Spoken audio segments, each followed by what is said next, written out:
Welcome to Like Whatever, a podcast for, by, and about Gen X. I'm Nicole, and this is my BFFF, Heather. Hello. So, we think we're going to be a little boring this morning, or not this morning. Oh, dear It's God. afternoon. It is the afternoon, but today, because we both sat here and went through our week, and we have been super duper boring this week. Very super boring. I worked. I did not work. I went to sleep, and I redid it every day. Yeah, and I didn't have to work as much, but still nothing super exciting. So I did watch a good show. Something very bad is going to happen. I said, duh. Yeah, it's on Netflix. It's kind of like a horror suspense 8-episode series. And reality.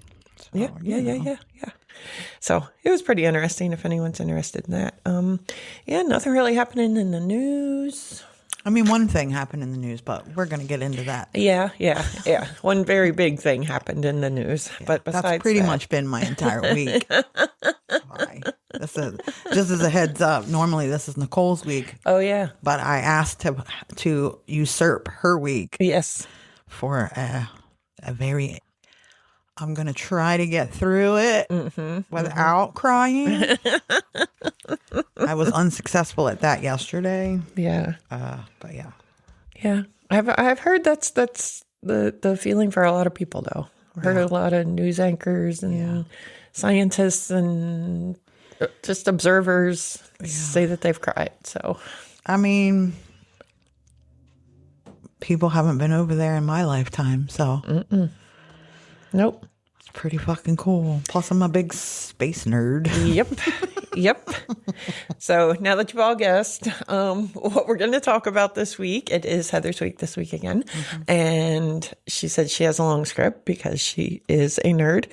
Yes, I am. And so I'm just going to ask you to like, share, rate, review. Please. Check us out on the socials. Please. Listen to us where you get podcasts. Yes. Visit our website at www.likewhateverpod.com and send us an email at likewhateverpod@gmail.com. Correct.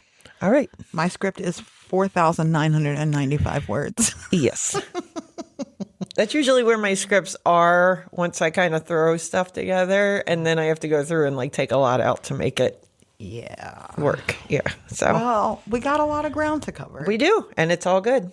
We're gonna wait. buckle up, kids. We're gonna get all kinds of lessons today from the nerd Heather. I love it. As we fuck around and find out about the moon. Ta-da!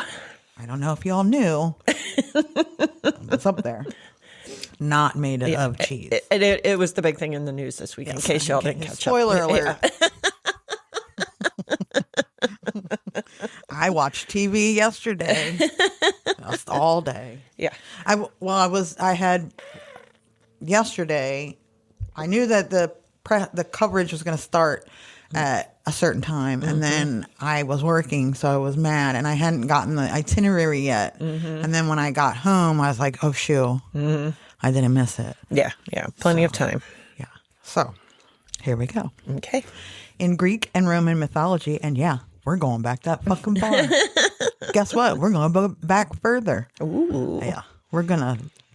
It's going to be some lessoning in today. I love it.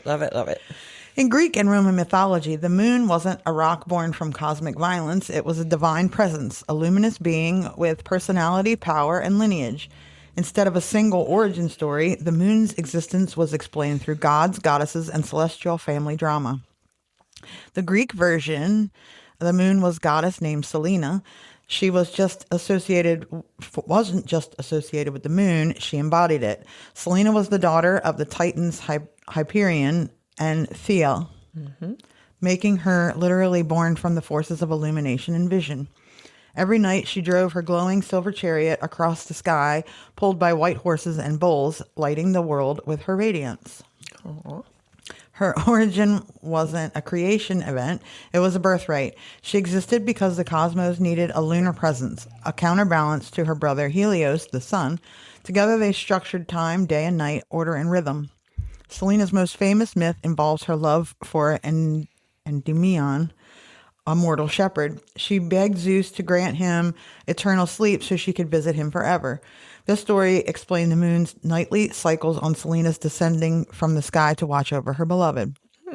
The Roman version, Luna, the divine moon, the Romans adopted Selena and renamed her Luna, but kept her essential nature, a goddess who was the moon. Luna was worshipped as a protector of women, cycles, tides, and time. Her temple stood on the Aventine and Palatine hills, and she was often paired with Sol, the sun, and Aurora, the dawn. Romans didn't focus on a creation myth for Luna. Instead, they emphasized her cosmic function. She governed the night, influenced fertility, and marked the passage of months. Her waxing and waning were seen as signs of divine power, renewal, and celestial order. The shared myths, I mean, I think we can all go, it's myths, guys. Can't we all just get along? Across both cultures, the moon wasn't an object. It was a being born from Titans, driving a chariot across the sky, embodied as a goddess of light, cycles, and emotion, linked to love, dreams, and the boundary between mortal and divine. And here's my thing about, hold on. The Greeks and Romans didn't ask how the moon formed. They asked who she was, and the answer was always the same. She was Selena, she was Luna, she was the moon, made divine. And I always find it funny, not funny, but the things that the moon represents really is what she does. I mean, yeah, it really is. It's funny too to think like what their perspective was back then, right? To say it was a chariot, like, yeah, not realizing. Well, I know that the sun was pulled by a chariot and brought up. Yeah, and I didn't realize the moon was too. Yeah, I didn't either, but I'm pretty sure they didn't realize how big those beings were when they. Well, I mean, they wouldn't have known how big the Earth was. No. They had very limited. Till later, yeah. Yeah, it's crazy, but I mean that's my thing of it. Like they didn't understand how tides happen, but they knew the moon had something to do with it. So yeah, it's very logical. Yeah. Even if it is spiritual, even if they just made half of it up. The moon story actually begins in the violent, chaotic infancy of the solar system. That's how fucking far back we're going. About 4.5 billion years ago. When Earth was still a molten, half-formed world surrounded by countless planetary embryos. One of these bodies, a Mars-sized protoplanet scientists called Theia, drifted into a catastrophic collision course with the young Earth. The impact was apocalyptic. Theia struck Earth off-center, releasing unimaginable energy, vaporizing rock, and blasting molten materials from both bodies into orbit. Instead of drifting away, the debris formed a glowing ring of vaporized stone encircling Earth, a temporary halo of fire and dust. Over thousands to millions of years, that orbiting material cooled, clumped, and accreted. I had to look up how to say that, because I've only ever seen that word and never heard it. It means slowly gathered together into something larger, or gradually forming a single large body, the moon.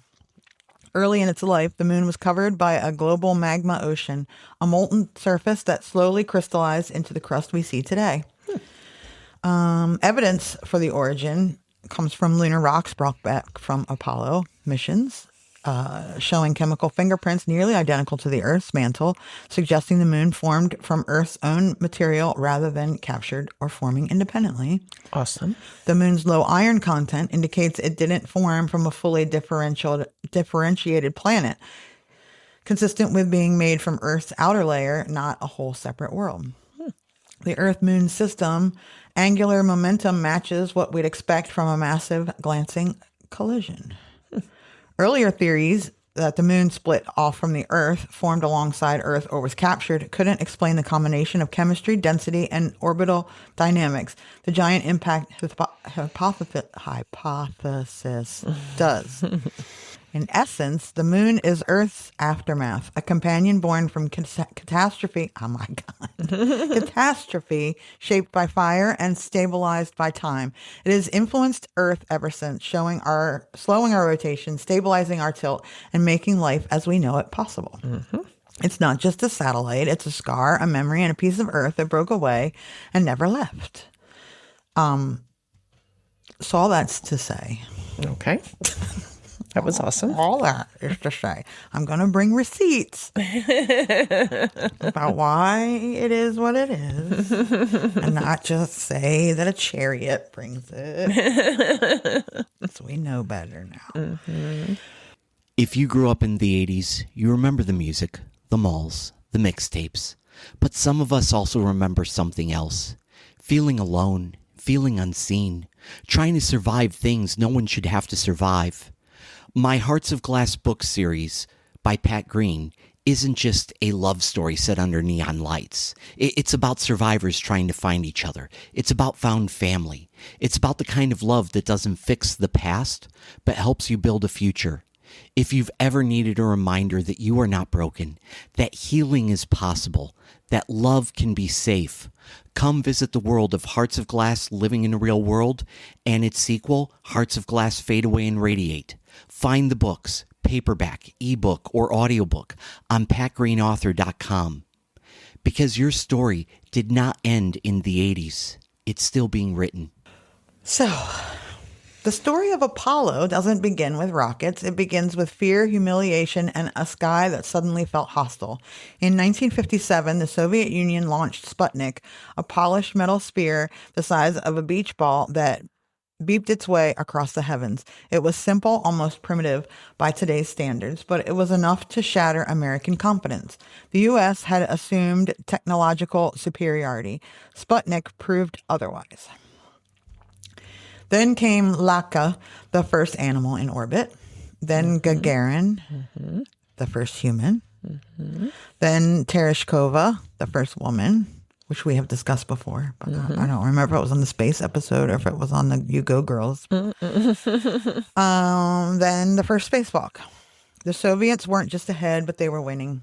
The Americas' early rockets exploded on live television. The Cold War wasn't abstract anymore. It was overhead. NASA was created in 1958, was a toddler agency asked to run a marathon. On May 25th, 1961, President John F. Kennedy stood before Congress and made a promise that sounded like science fiction. Before this decade is out, we will land a man on the moon and return him safely to the Earth. He didn't say it because America was ready. He said it because America was not ready. The U.S. had flown exactly one astronaut at that point, Alan Shepard, on a 15-minute suborbital hop. The idea of reaching the moon was absurd, but Kennedy understood something deeper. The moon was a symbol, and symbols win wars of ideology. Apollo was born as a geopolitical gamble, and it became something far greater. So it's crazy to me, and I don't know why. I mean, I know why, but Russia was of course, back then, Russia was so much ahead of everything because they put all their resources into things, and we're too busy out here being democratic or whatever. Right. So, yeah, that's what communism does, I guess. Yeah, but, and they were also super, super secretive about everything. So that, and we did the same thing. When the Nazis disbanded, we'll say, the United States took a lot of their scientists, and Russia also took a lot of their scientists. Okay. I think it's Project Paperclip? I think it's Project Paperclip. Both sides took a lot of the Nazi scientists. Okay. It's how we got it's how a lot of things happen. But a lot of it was the space race is in exchange for their freedom. Oh. Yeah. Okay. They had to come work for both sides.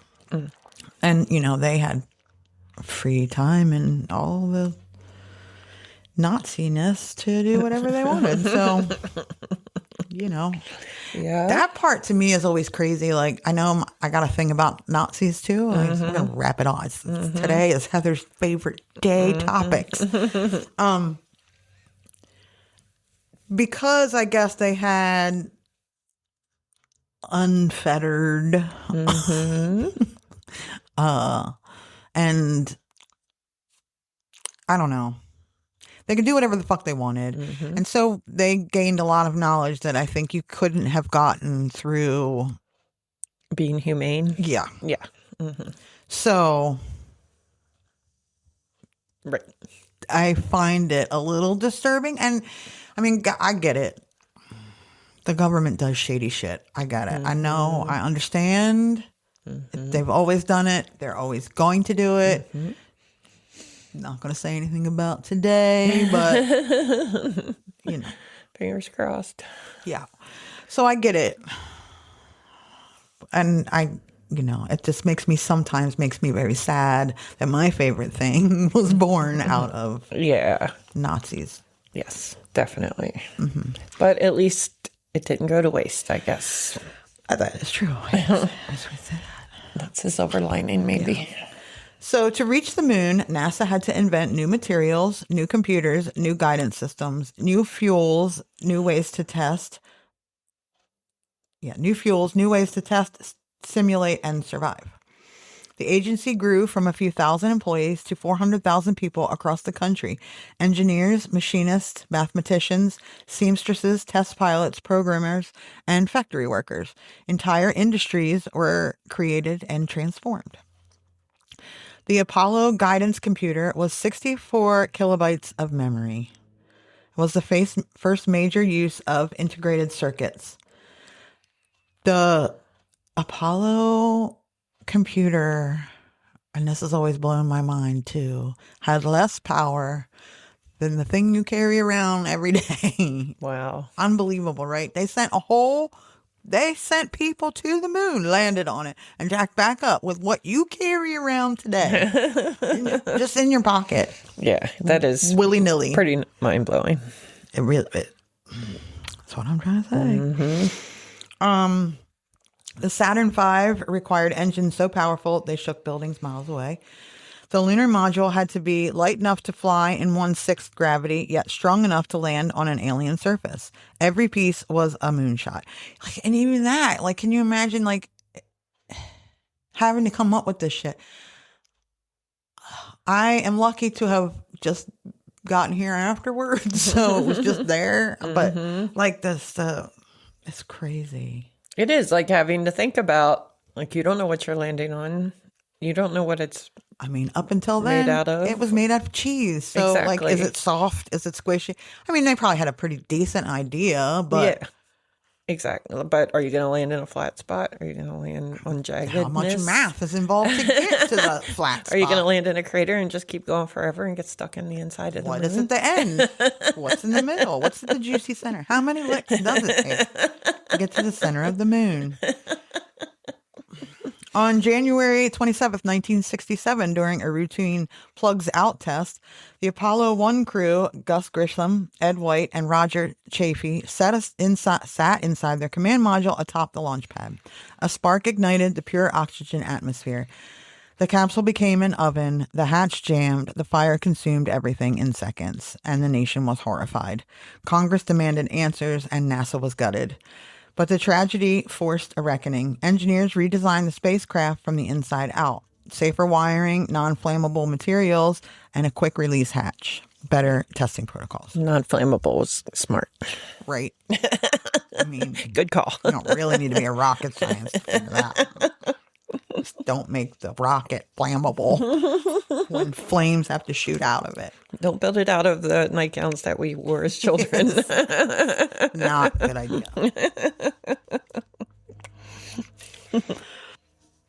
By 1968, the Saturn V stood ready, a 363-foot skyscraper of controlled fury.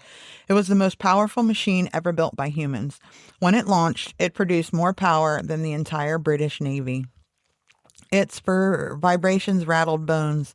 Its flamed trench glowed like a foundry. The Saturn V wasn't just a rocket, it was a statement. With the lunar landing, Apollo 8. With the lunar landing behind schedule, NASA made a radical decision. Send Apollo 8 to orbit the moon without a lander, without a backup, without precedent. Frank Borman, Jim Lovell, and Bill Anders became the first humans to leave Earth's gravitational well. They saw the far side of the moon, a place no human eyes had ever witnessed. And then Anders took a photograph that changed humanity's self-image. Earthrise, a fragile blue world rising above a dead gray horizon. And did you see... I did. You did see it. I don't have to ask you because I showed it to you. The new Earthrise. And here, let me just say, just 1 second. Let me take a moment. Please. Stop with the fucking, it's fake. It's fake. It's fake. Okay. I saw one today that was like, oh, look, you can see the Earth, but where's all the satellites? There's 15,000, supposed to be 15,000 satellites. Oh my God. If you're going to try to conflict it, at least try to sound educated. I mean, I can stand here on the second story and look out and not see a damn ant.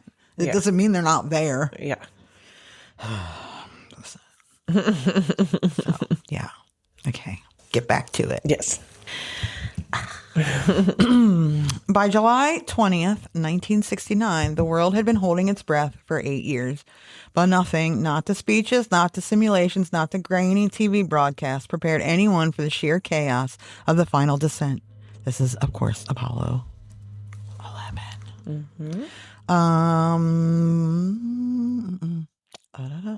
Neil Armstrong and Buzz Aldrin were strapped inside the Eagle, a spacecraft so thin you could punch through parts of its walls. It wasn't sleek, it wasn't elegant. It was a flying file cabinet held together by math and hope.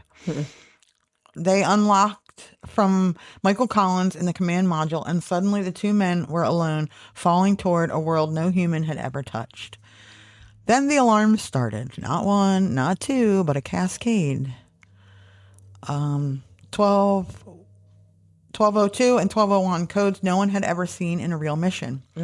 The computer was overloading, choking on too much data, threatening to reboot at the worst possible moment. In Houston, engineers scrambled. In the Eagle, Armstrong stayed silent, eyes locked on the readouts.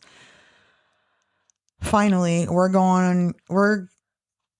go on that alarm. Go, as in keep descending toward the moon, even though the computer is having a panic attack.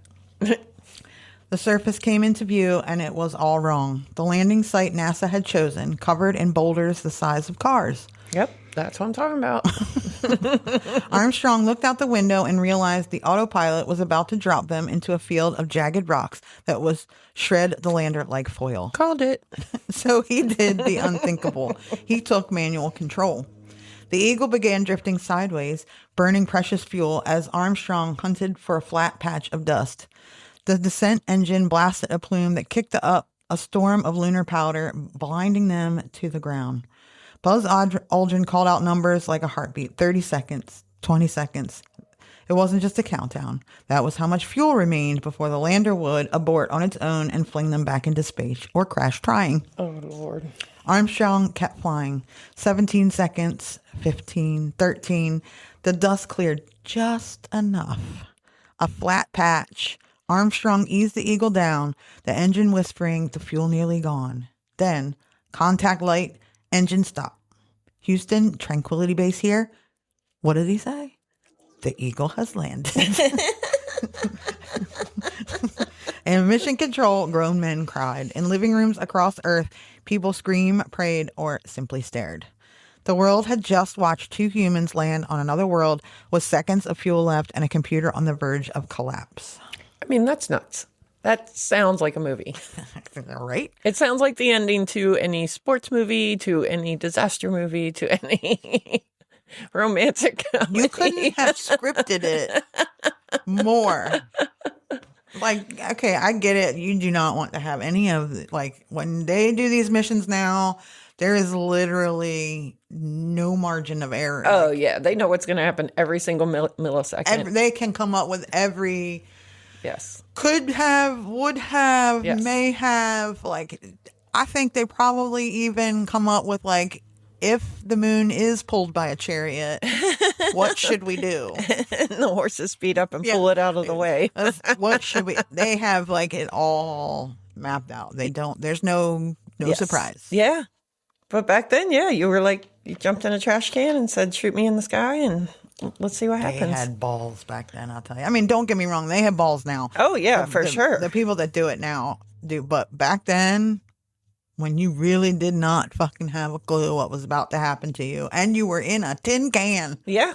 Yeah, like the argument for me with flying in an airplane is there's more car crashes and you have more chance to die in a car crash. At least I'm on the ground I got a when I'm chance. dying. I'm not falling to my death. And these guys are out there like you could, it's not even falling. You could just float for the rest of eternity.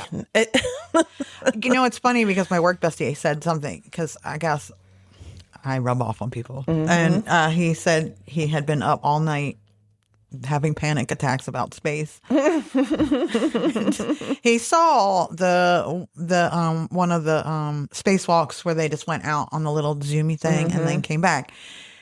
And he was like, he just went. Like, Yeah. he just went. Yeah. And I was like, yeah. And he was like, well, what if he couldn't come back? And I was like, that's it. Yeah. You're dead.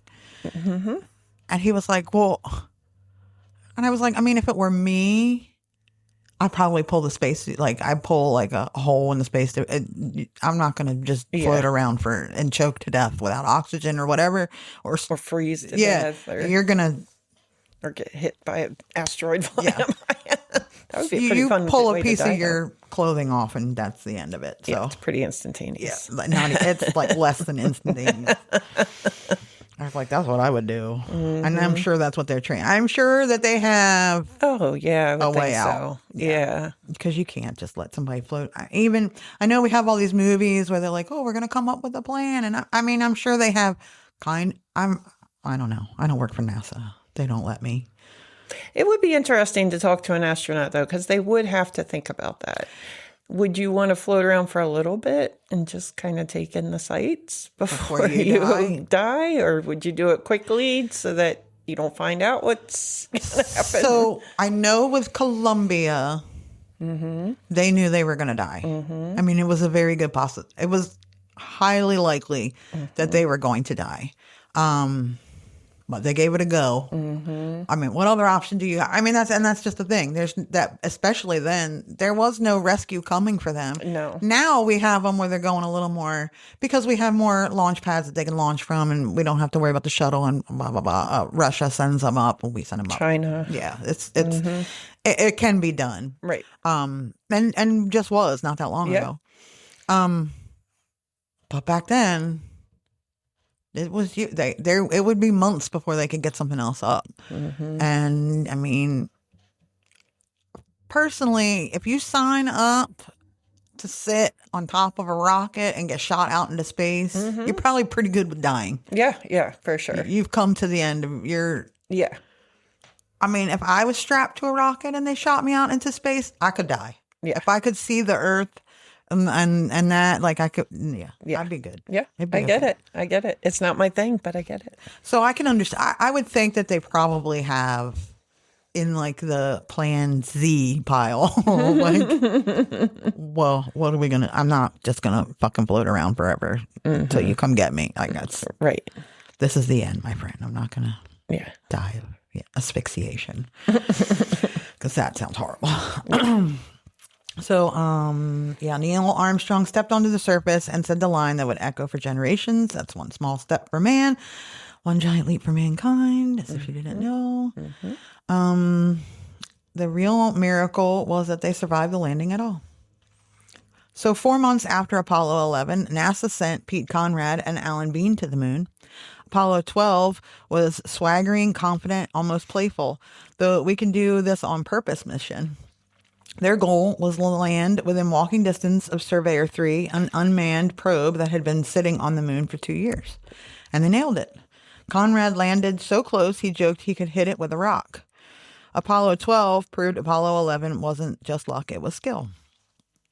Then came Apollo 13, which I think we might all be familiar with. Spoiler alert. They had a problem. They did. The disaster. April in 1970, 2 days into the mission, an oxygen tank exploded. Houston, we have a problem. The command module lost power. The crew had to use the lunar module as a lifeboat. Temperatures dropped and water ran low. Carbon dioxide built up. Every system was rigged with duct tape, slide rules, and sheer will. Apollo 13 never reached the moon, but its safe return became one of NASA's greatest triumphs. Mm-hmm. It also rattled Congress. Suddenly, the moon looked expensive and dangerous. Mm-hmm. Apollo 14 was redemption. They needed a clean win. Alan Shepard, America's first astronaut, grounded for years by an inner ear disorder, returned to space. He landed on the moon, deployed experiments, and famously hit 2 golf balls across the lunar surface. Apollo 14 proved the program was still strong, but public interest was fading. Apollo 15, the moon gets wheels. It was the first of the J missions, longer stays, deeper science, more ambitious exploration. They brought the lunar roving vehicle, a battery-powered car that let astronauts travel miles from the lander. That would be so scary, too. Right? So scary. I get scared when I get too far from my house. They discovered the Genesis rock, a piece of the moon's primordial crust. For scientists, Apollo 15 was a revelation. But for the public, it barely made the news. So fucking sad. Mm-hmm. Apollo 16 explored the rugged lunar highlands, older, more ancient terrain than the smooth Maria. It was scientifically rich, but politically invisible. Vietnam dominated the headlines. Budgets tightened. NASA was told to wrap it up. Mm-hmm. Apollo 17 was the last footprints. In December of 1972, the final mission, Apollo 17 carried Harrison Schmitt, the first and only professional scientist to walk on the moon. He and Gene Cernan drove further, stayed longer, and collected more samples than any crew before them. Cernan's final words on the moon were a promise: "We shall return," but we didn't. So why we stop? That's my hand up. It wasn't the science or the danger or lack of ability.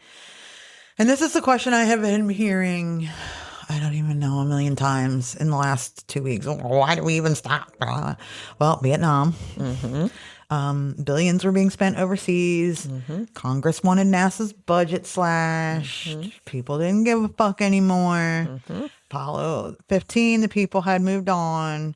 Moonwalks were no longer must-see TV. People complained. The missions interrupted their soap operas. It cost too much. Apollo consumed 4% of the federal budget at its peak. But by the early 70s, that was politically impossible. Mm-hmm. We had already won. Mm-hmm. Apollo was born as a Cold War competition. Once the U.S. beat the Soviets to the moon, the political motivation evaporated. And Congress wanted to pivot to the space shuttle, a reusable spacecraft, cheaper missions, Earth orbit operations. The moon was seen as a dead end, scientifically rich but politically irrelevant. The Saturn V died with Apollo. It was the only rocket capable of sending humans to the moon, and it was canceled. No replacement was built. The factories were dismantled. The blueprints were archived. We didn't just stop going. We lost the ability to go. Mm-hmm. We stopped going to the moon, not because we couldn't go, but because people holding the purse strings decided we shouldn't. Isn't that the fucking way? And that, my friends, is why I have said that the only way we're getting to Mars is that they have opened up NASA to private companies. Mm-hmm. And that's the only way you're going to do it, because fuck the government. Mm-hmm. After Apollo ended in 1972, NASA spent 50 years in low orbit, shuttles, satellites, and space stations and telescopes. But the moon, untouched, a ghost of a dream.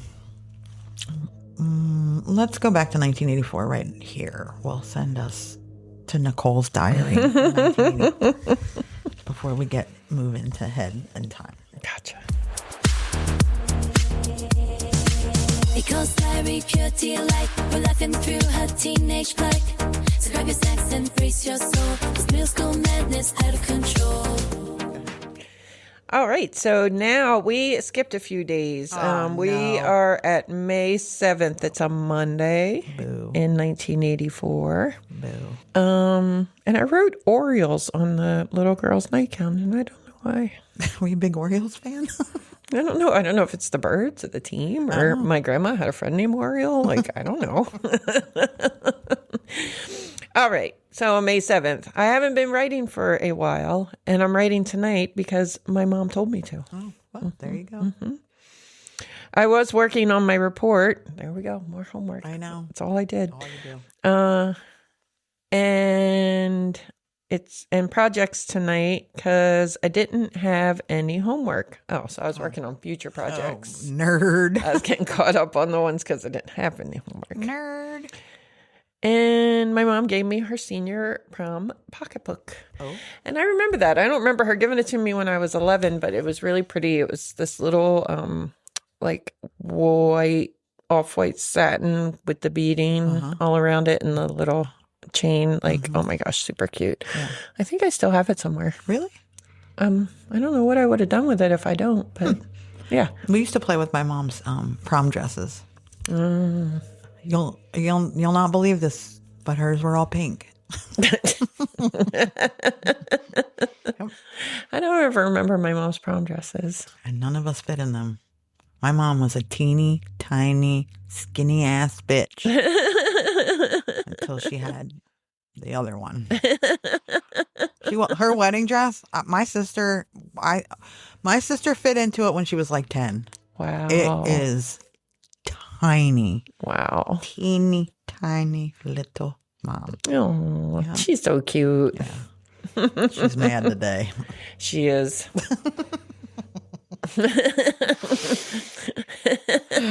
Okay. So by the 2010s, something shifted. China was arising as a space power. Private companies were building rockets. NASA needed a new frontier. And the moon suddenly mattered again. Scientifically, politically, strategically. The U.S. decided to return.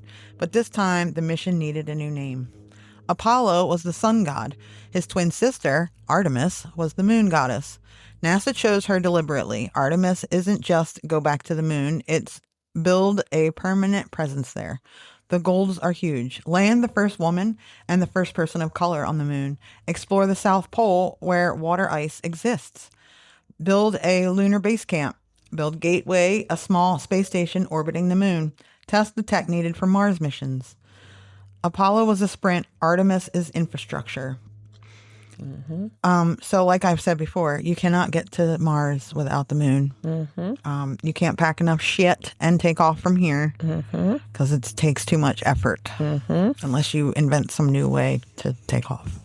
Right. Which might happen, but the moon, you need the moon. Yeah. We junked this planet up. Might as well junk something else up. Yeah, sure. Why not? Yeah. The hardware of Artemis is the SLS is the new Saturn V. It does kind of look like the Saturn V. The Space Launch System is the most powerful rocket NASA has ever built. It's the spiritual successor to Saturn V. Same energy, new century. New year, new me. Orion is the crew capsule. Orion is a spacecraft that carries astronauts to lunar orbit. It's bigger, safer, and more advanced than Apollo's command module.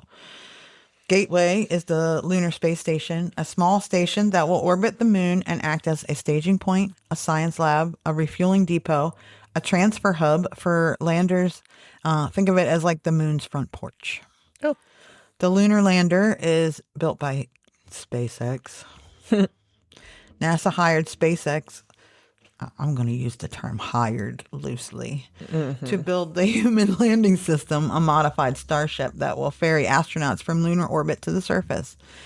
It's enormous. It's far bigger than Apollo lander because Artemis is about staying, not just visiting. So Artemis 1 was 2022. It was uncrewed test flight. Orion flew around the moon and back. It proved that the rocket and capsule worked. So now we're going to skip to right now. Well, yesterday. Artemis 2 is the first crewed mission of the Artemis program. It's the moment where NASA stopped testing hardware and starts testing humans in deep space again.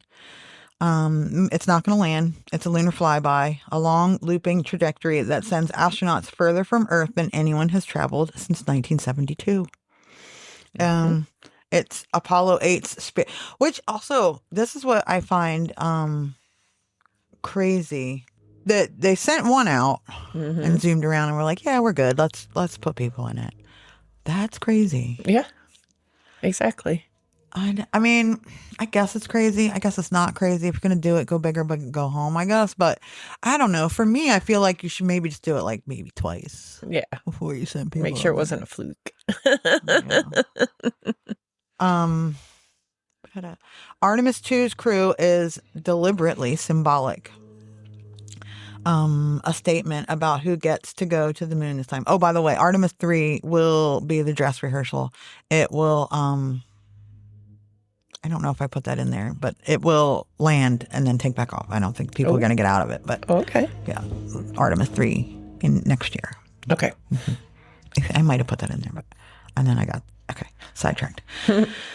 Reed Wiseman is the commander, former chief astronaut. Victor Glover is pilot, the first black astronaut to leave Earth orbit. A test pilot with presence, the kind of guy who makes history look effortless. Christina Koch, mission specialist. Record holder for the longest space flight by a woman. She will become the first woman to travel beyond low Earth orbit. Well, she did become, I suppose.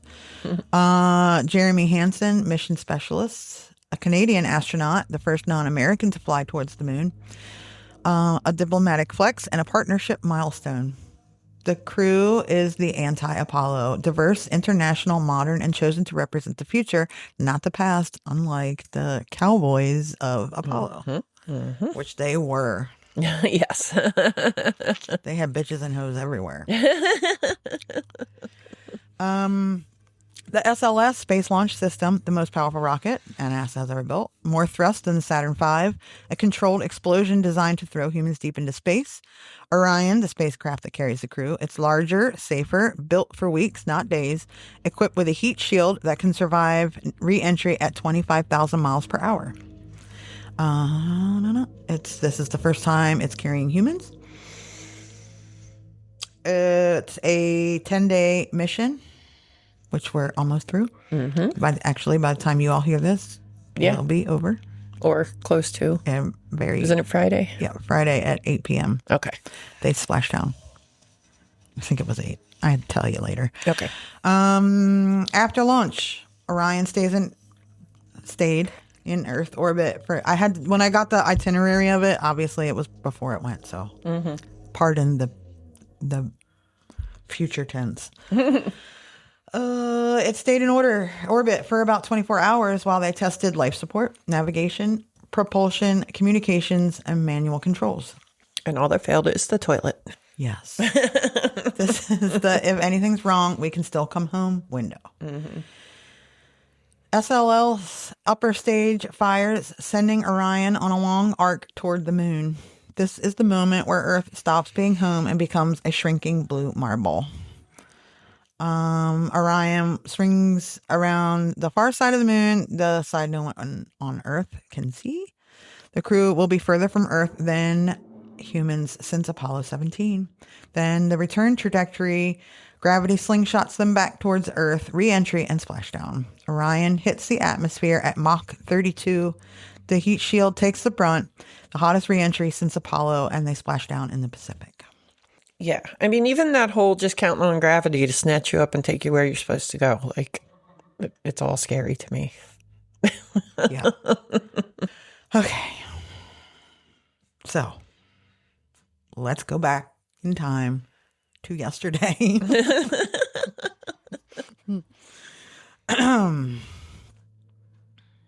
What was yesterday? The 6th? April 6th. Monday. Yeah. 2026. In case you're listening to this in the future.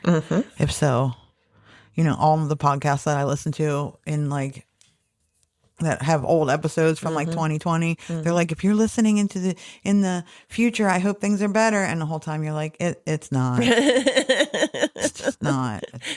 We'll take COVID back anytime. Yeah. Let's just go back to that craziness. It's not. No. So if you're listening in the future, I don't know. I hope things worked out. Just after midnight, while most of Earth slept, Orion crossed an invisible border, the line where Earth's gravity loosens its grip and the moons take over. Inside the capsule, Christina Koch looked out the window and whispered the words that would define the morning. We are now falling to the moon. For the first time in 54 years, humans were no longer orbiting Earth. They were being claimed by another world. Okay, this is a part I really don't know if I'm going to be able to get through. Because I tried doing it last night. I fucking cried through it, so. Okay. Where is my fireball? Maybe I need my fireball. Jim Lovell recorded in 2025, just months before he passed away at age 97. NASA played it for the crew as their wake-up call on Flight Day 6, the day they entered the moon's sphere of influence and prepared for their historic flyby. Hello, Artemis 2. This is Apollo astronaut Jim Lovell. Welcome to my old neighborhood. When Frank Borman, Bill Anders, and I orbited the moon on Apollo 8, we got humanity's first up-close look at the moon and got a view of the home planet that inspired and united people around the world. I'm proud to pass that torch on to you as you swing around the moon and lay the groundwork for missions to Mars for the benefit of all. It's a historic day, and I know how busy you'll be, but don't forget to enjoy the view. So Reed, Victor, Christina, and Jeremy, and all the great teams supporting you, good luck and Godspeed from all of us here on the good earth. I got through it. Mm-hmm. I had to cry a lot before, but I did get through it. Yeah. Yeah, we had to take a little pause, too, while she collected herself. I did hear that today on NPR. I heard the recording. It was amazing. Yeah. I mean, the man just, maybe like having Tom Hanks do it. Yeah, because it was like an inner ear injury or something, right? That kept him from going. Well, the Apollo 13, he was supposed to, and then he couldn't go on any of the other ones. He piloted Apollo 13 and they couldn't land and they had to come back. And then he wasn't scheduled for the other ones. And oh, okay. He flew around it for the first time, and then Neil Armstrong landed on the moon, and then they were supposed to go with Apollo 13, and they didn't. So he never got the chance to land, and it's all he wanted to fucking do. Yep. And can you imagine? Because they didn't tell him. So the crew, you hear that, and it's just got to be like, ugh. Yeah. I'm not even a crew, crazy. And it fucking. You'd feel like you were like in heaven, listening to him talk or something. I mean, I can't even imagine. Yeah. The message hit the crew hard and mission control even harder. Lovell was one of the last surviving astronauts from the era that invented lunar flight. His words were a literal passing of the torch from Apollo to Artemis. So Lovell flew to the moon twice, Apollo 8 and Apollo 13, and he never walked on it, but he helped humanity understand it. His blessing is symbolic, Apollo's generation handing the moon to Artemis's generation. It was recorded knowing he wouldn't live to see Artemis 2 fly. The crew heard it at the exact moment they were becoming the most distant humans in history. And somewhere far below on the planet Lovell called home, the great voice of Apollo had just handed the moon to Artemis. All right. So by early afternoon, the number began to climb past legend. 248,000 miles, 249,000, 250,000 miles. The crew of Artemis II, Wiseman, Glover, Koch, and Hansen, became the most distant humans in history, surpassing Apollo 13's record. This was by design. Mission Control called up to congratulate them. Victor Glover laughed, a sound that felt like relief and awe braided together. They weren't just astronauts anymore. They were explorers at the edge of human reach. I do love Glover. He just has such a almost like bubbly personality. Yeah. He's like a high school cheerleader. Yeah. The crew is great. Yes. 2:45 p.m. The moon filled the windows. The not as a distant disk, but a looming cratered world. The crew began their long observation shift, photographing ancient basins and shadow craters no human eye had ever seen from this angle. The Terminator line is the razor-sharp divide between lunar day and night. I did hear about the Terminator line today, too, on NPR, and I made sure to pay attention so that when you mentioned it, I would know what you were talking about. There you go. It's the day and night. Yep. Glover described it as islands of light floating in a sea of darkness. It was the kind of view that rewires a person, Christina Koch said. We're ready for the dark side. So this was as they're getting ready to go to their 41 minutes of silence, which is the scariest fucking thing. So Christina Koch said, we're ready for the dark side. And Victor Glover said, we will see you on the other side. And that was it for 41 minutes. Everyone in the control room held their breath for 41 minutes. As evening fell on Earth, Orion slipped behind the moon. The signal died. No telemetry, no voices, no heartbeat from the spacecraft. Just like Apollo before them, the crew vanished into the lunar shadow. 4 humans alone behind 2,000 miles of rock. I also think it's so super cool that they lost signal because the blue moon was blocking it. Like, that's the part that's waves insane. and everything move around things. It is 2026. Yes. And you still can't get around the moon.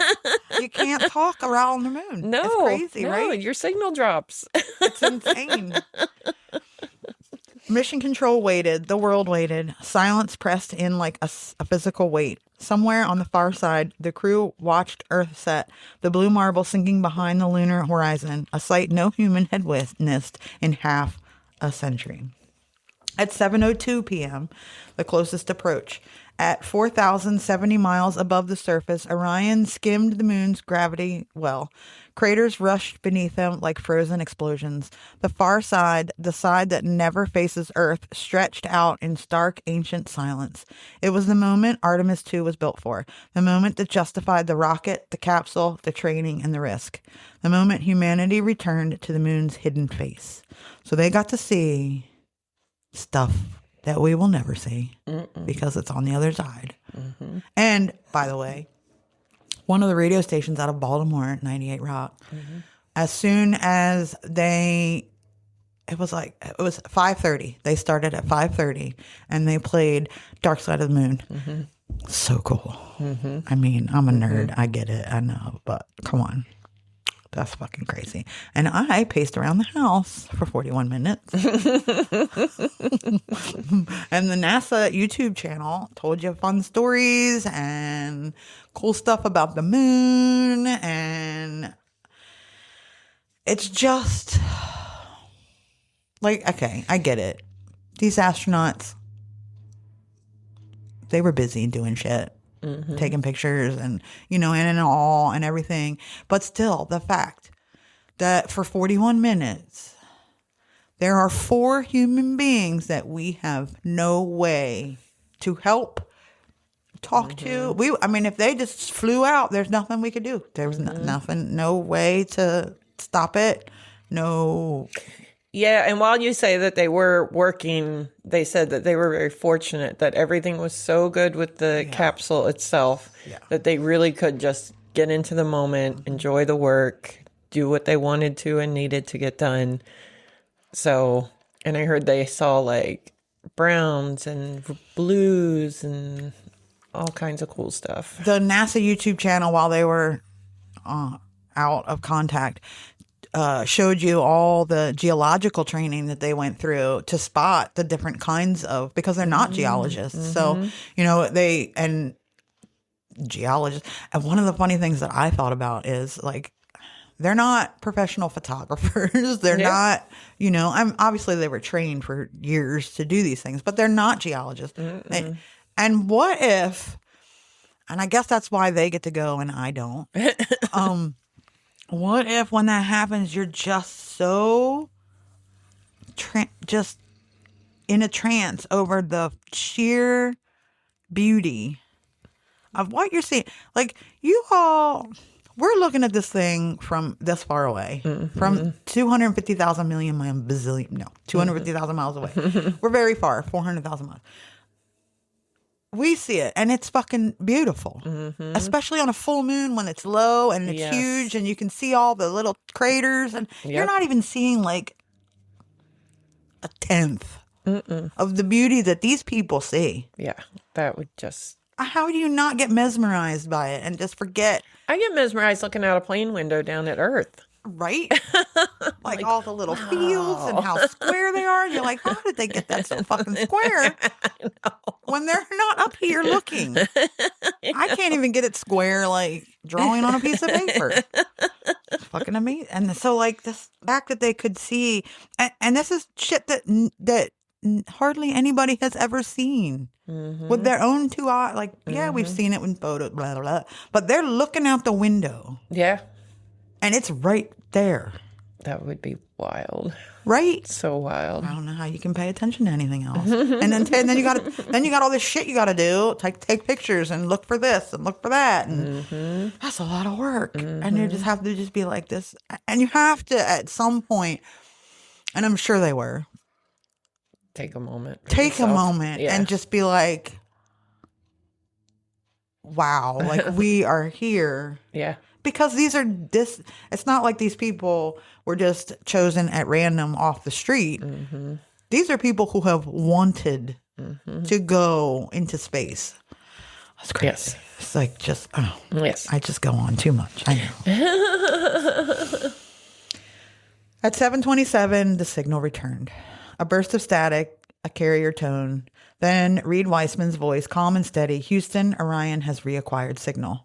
Cheers erupted in mission control. They didn't broadcast this, by the way. I had to look this one up. Christina Koch said that they did broadcast what she had a whole thing, but I'm just going to say it. She said, good to be back with you, Houston. And then she had a whole thing about beauty and love and stuff. The crew was safe. The trajectory was perfect. Artemis, too, had survived the far side of the moon. At 10:03 p.m., I had gone to bed, so I had to use the itinerary. So hopefully it went fine. Orion will fire its engines one last time, a precise correction burn that locks in its path home. After that, the moon will release them and Earth's gravity will begin pulling them back. The next time they see the moon, it will be shrinking behind them. The next time they see Earth, it will be growing and fast. So yesterday wasn't just a flyby, it was a statement, a declaration that humanity still knows how to dream big, still knows how to risk, and how to reach beyond the familiar. Yesterday, 4 astronauts circled the moon. Today, we reclaimed a frontier. Artemis became real. So today, April 7th, Orion is now on the long arc home. Today is mostly system checks, navigation verification, life support monitoring, crew rest, and photography of Earth.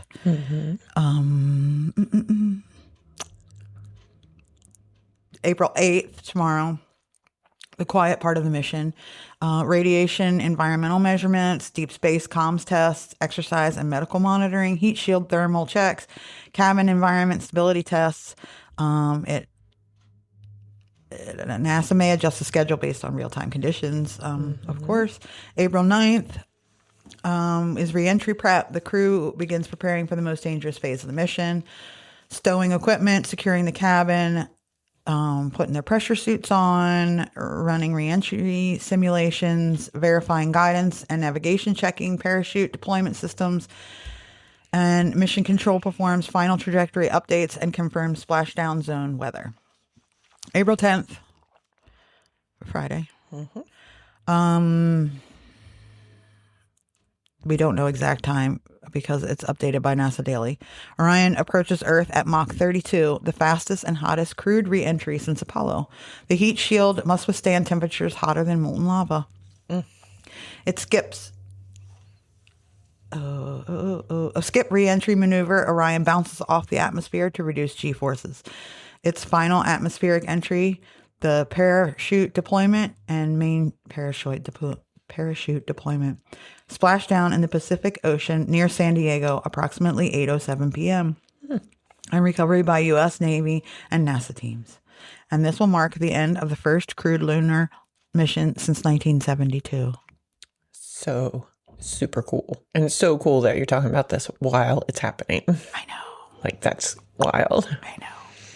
So Artemis 3 will be the first landing, the first woman, the first person of color on the moon, the first humans at the lunar South Pole. Artemis 4, 5, and 6 will be building Gateway, building the base camp, and learning to live off the land, preparing for Mars. So why are they dealing with the South Pole? Apollo landed near the equator, sunny, flat, and safe. Artemis is going to the South Pole, where sunlight is low and dramatic craters are permanently shadowed. Temperatures drop to 400 degrees Fahrenheit, negative 400 degrees Fahrenheit. Sorry. And what? Drop to 400 would be just crazy. You're looking at the sun or that one. Are we on Venus or Mercury? Water ice hides in the darkness. The water ice is what they're going for. It's drinkable. It has oxygen, and it's convertible to rocket fuel. Oh my God, I want to drink moon water. The South Pole is the key to sustainable lunar presence. Artemis is about power, science, identity, and legacy. The moon is becoming a geopolitical arena again. China has its own lunar program. Whoever builds the first lunar infrastructure sets the rules, I guess. Science. The moon holds untouched geology, ancient records of the early solar systems, resources for deep space missions. Its laboratories with no atmosphere and no weather. Identity. Apollo was all white men. Artemis is rewriting the story. Apollo was a moment. Artemis is the future. Apollo was a sun god, bright, bold, masculine, heroic. Artemis is the moon goddess, strategic, enduring, fierce, and patient. Apollo planted a flag. Artemis builds a home. Apollo visited. Artemis will stay. Apollo proved we could go. Artemis proves we can belong. For the first time in half a century, humanity is doing something big again. Something that requires courage, money, imagination, and risk. Something that makes kids look up at the sky and feel possibility instead of dread. Artemis is the moment we stopped saying we used to go to the moon and started saying we do go to the moon. No. Yeah, that's sad about that. That was so super cool. It made me feel like even more excited about what's happening right now. Like, just thinking about them out there in space coming back towards Earth right now. I'm obviously going to watch the re-entry. Yes. They'll do that. And so I know if you have listened, we did one on space. Mm-hmm. I don't remember what the name of it was, but it was my space station or my space shuttle. It did have something to do with the shuttle. Yeah. That was the title. Shuttle Trouble Boiling Bubble or something like that. Yeah, there you go. It was a Macbeth and spaceship because that's the nerd I am. Yes. So I've seen the space shuttle go off twice. Mm-hmm. I have seen multiple of the SpaceX rocket go up that refuels the space station. So one of the things that I do know is that the space station they thought was going to be what they needed, but nothing stays in orbit.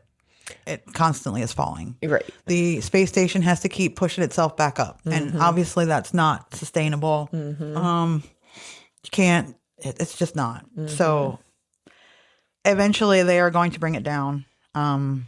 I watched when the space station mirror came down. It was like 3:00 in the morning over the Indian Ocean. Made me cry. I wanted to be an astronaut when I was a kid. Then I found out that you have to do math. And I'm really not good at math. And I don't understand it.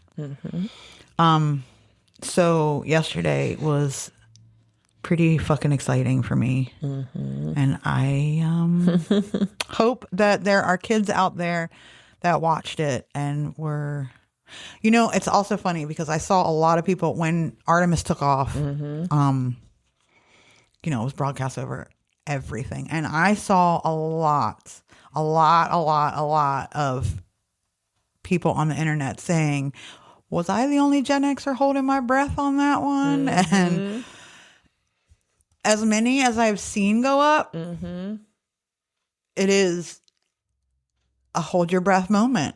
Yeah. Every time. Yeah. I mean, you're strapping yourself to a rocket. Yeah. And I was watching footage of the crowd as it took off, and a lot of Gen X age people sobbing while they were watching it.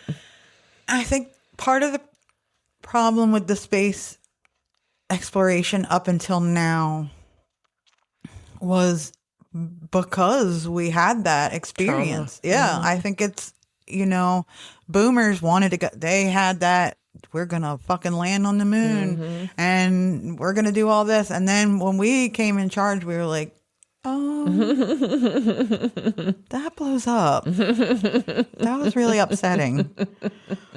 And I know a lot of people are younger are like, oh, did they really wash it? Yeah. Yeah, we did. And then we just went right back to school after they exploded in the middle of the air. Yeah. Yep. So. Sure did. I also saw that with this mission, they discovered 2 new craters that they named. Yes. One of them was named Integrity after the mission. And the other was named Carol after one of the astronauts' wife who died a couple years ago of cancer. And I even heard audio of him back to the room. Yeah. Mission control. Mission control, that's it. Saying that's CARROLL. I was like, oh. I love that they got to name stuff. I know. I love that he named that. After his wife. Oh my God. That's something that family will tell for until there's no more universe left. And what a beautiful tribute. Right. And when I die, I expect someone to name something on the moon. I bought you a star. I know. I have the star. I have it. I know. I'll still find something cool to name after you. My sister sent my name to Mars, so yeah, you could. NASA had a thing where you could sign up, and they had one of the missions that went took a plaque, and it had people's names burned on it. So I'm on Mars, kids. Super cool. It's the only way I'm going to get there. But one of the things, like I think we don't really think about is first the absolute intellectual, and I don't know how else to say it, but the brains that these people have to be able to do this is just beyond. It blows my mind that 2 people can walk into an old rundown house and imagine that it's going to look really good by the end of the show. So imagine how I feel about people who can do just built this rocket and they're like, hey, let's go to the moon. I think it is, I hope that yesterday and this week has inspired children the way it inspired, the way I was inspired when I was a kid, and the way Neil Armstrong was inspired when he was a kid, and Tom Hanks and everybody who loves space. Because, I mean, on one side of it, I get it. It's expensive. I get it. There's parts of the Earth we don't even know about. They just found a Greenland shark that was 500 years old that swam by a camera somewhere. There's stuff in the Indian Ocean that we have no idea about. I get it. I also think it was funny that the whole big thing is when they were out of contact for 41 minutes, that it was our chance to everyone dress up in Planet of the Apes outfits. Well, that was pretty funny. That would have been fun. Also, one of my coworkers. So if you know anything about Star Trek, First Contact is a 2063 when Zephyr Cochrane achieves warp, and there are Vulcans on the other side of the moon, and they see him, and that is when. It's also, just as a little side note, after World War III. 2063. Not Star Trek predicting the 2063. future. Yeah. After a really long World War III. Just, in case you cared about Star Trek. But I was one of my coworkers yesterday morning. I said something about, the 41 minutes, because one of my other coworkers was like, well, how long is it going to be with no contact? And I said 41 minutes. And my other coworker was like, well, that's when the aliens are going to get them. And he was like, the Vulcans are hiding out back there. And I was like, not until 2063. And that's why I love my coworker, because he is a nerd just like me and got my joke. So, but yeah, I think I'm hoping that we get inspired. And I think they're all gung-ho on going to Mars. I don't think we'll see that in our lifetime. I don't know. I feel like stuff's going to move really, really fast now. But Glover did say, let's make this record not hold up for very long. Yeah. So he definitely wants people to be inspired as well and follow him out there. And they're all Gen X. I know. I was on Threads, and I have a really good algorithm going on Threads for our podcast. And yeah, that was one of the first things I saw when they went on there. They were like, "Hey, Gen X, this is all you guys. Nice work." And I remember as a kid, I do. I had a telescope. We have way too much light pollution here and it was a shitty telescope, but I had globes of the moon, the solar system, and the Earth, and I've forgotten a lot of it because you don't use it, you lose it. And I mean, you were 18 when I met you, and you were still die hard. I want to be an astronaut. Yeah, I want to go to space. That's all you talked about. Drugs. Yeah, and that. And she went to space in a different way. And then I realized that school is not for me, and math is hard. Yeah. I did try to get a job with NASA. I was going to try and get a job with NASA. But she did drugs. They make all the food at Wallops that they send up. Yeah, which Wallops Island is like about an hour and a half from here. That's a long commute. I mean, I would have done it if NASA was like, sure, but you have to have a degree in nutrition. And it's a shame you weren't born a little earlier. You could have worked at ILC where they made the spacesuits. The spacesuits, yeah. That's made here, or Wilmington, right? It used to be in Harrington. Oh, Harrington. Houston, like somewhere. We don't say Houston. We say Houston. Yeah, it's Houston here. Silly. But yeah, so I do hope that we get some more excitement, and we will. I think the rich guys are pretty jacked about this. I think they're going to keep. Well, sure, Elon Musk has got a hard on for Mars, so. Well, yeah, and who's the guy with the blue? Blue Horizon. Yeah, what's his name? Why can I never remember his name? Richard Branson? Yes. Yeah. He's actually the one I like the most of any of them, if I had to pick one. If I had to, yeah. I thought wait, he has Virgin. Blue Horizon, isn't that Amazon's one? I will know in just a second. Like I said, I lost it. I do follow it a little bit, but. All right, yeah, so I looked. It's actually not Blue Horizon, it's Blue Origin. And as usual, Heather was correct. And it is Jeff Bezos of Amazon fame. So. They just re-signed their contract with the USPS, by the way. Yeah. That's not good. No, it actually is, because they were saying they were going to run out of money in October, and that was when the Amazon contract went up. What about privatization, though? That'll stop it. Oh, okay. Yeah. Good. I won't stop it, but it pauses it. It does exactly what it did to begin with. Amazon signed that contract with the USPS to bail the United States Postal Service out the first time, and it's doing it again by signing the contract. I don't know what. I'm sure it's cheap as shit, but it's chump change for him. Yeah. So, but they did, and that's good for me because yes, I already lost money this round, and I didn't even lose any more. So yeah, that's crazy. That's going to stop. I was actually very concerned about. We were supposed to stop getting Amazon altogether in October, but they have supposedly renewed the contract, and no one cares about that. Although it's funny because we were joking today that, with the current climate and all the shit that's happening, hey, mailmen might be the only job left. So, Yeah, you're not wrong. glad we have That it. and distilleries. Yeah. Funeral business is always recession proof also. Yeah, that's probably about it.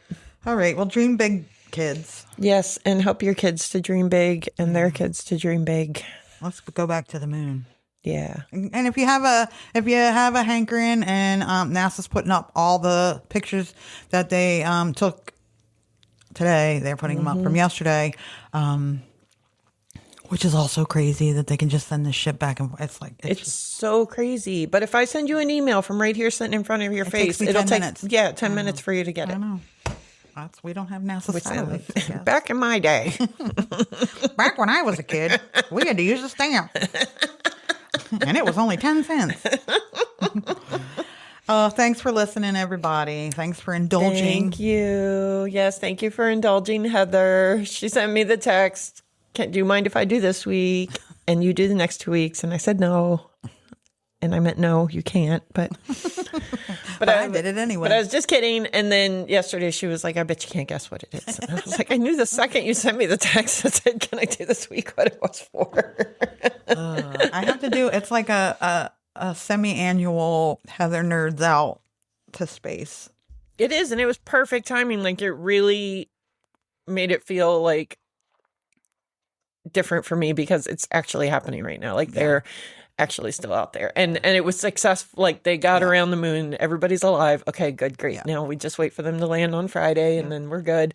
But it's so neat to have sat here and talked about it. And I have listened to the news. I listen to a lot of NPR, so it's on in the background a lot. But a lot of the stuff, like as far as the itinerary and all the breakdown of everything, like I didn't know all that. So I also wanted to give the background on the moon and it's because,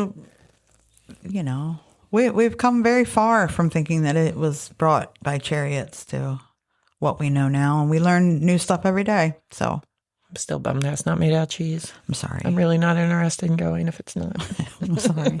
It's a lot of dust. Although I do want some of that moon water. You can't have moon water. I know. They got to use it. I don't know how much there is. I remember when they found it, though. It was fucking bring exciting. Me back like a little cup of it. A little cup. Just a little like Dixie, little like wax ones your grandma used to keep in the in the bathroom. In the bathroom. Okay, we'll see. It's like what in the Adam Sandler movie with his water, glacier water. Oh yeah, Waterboy. Waterboy. Why I didn't remember that. That is my favorite Adam Sandler movie. Mine is Happy Gilmore. I know. I just love Vicky Valancourt so much. It is anyway. Some other day we'll do Adam Sandler. Oh yeah.